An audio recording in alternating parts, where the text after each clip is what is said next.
Perkenalkan, nama saya Tita Anggralita dari 11 IPS 3. Di sini saya ingin mereview isi dari Gedung Juang. Sejarah singkat Gedung Juang Bekasi yang disulap menjadi museum digital. Gedung Juang merupakan bagian dari bukti sejarah yang berada di Kabupaten Bekasi.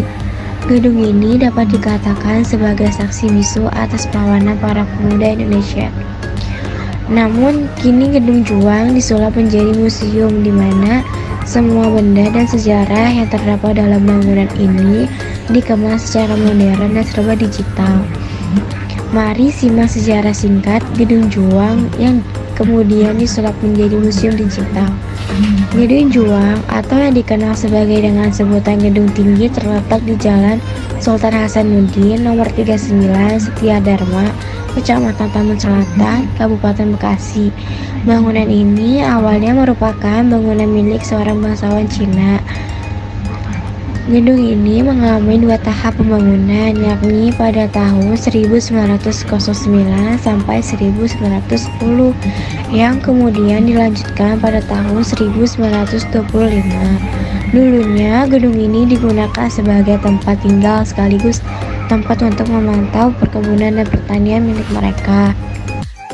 Pada saat itu sempat terjadi peperangan melawan penjajah Belanda yang mengakibatkan warga Tambun dan Cibarusa menjadikan Gedung Juang sebagai benteng perjuangan serta pertahanan untuk memperebutkan kemerdekaan Indonesia. Namun, Belanda kembali merebut Gedung Juang pada tahun 1949. Dengan semangat para pejuang kemerdekaan, akhirnya Indonesia berhasil menguasai gedung ini lagi dan mengamankan wilayah Tambun. Gedung Juang yang berdiri sejak tahun 1906 telah beberapa kali beralih fungsi dari mulai gedung pemerintahan Belanda, kemudian dikuasai Jepang, hingga akhirnya berhasil direbut oleh rakyat Bekasi. Setelah terbengkalai cukup lama, akhirnya Gedung Juang disulap menjadi museum digital yang diresmikan pada tanggal 20 Maret 2021.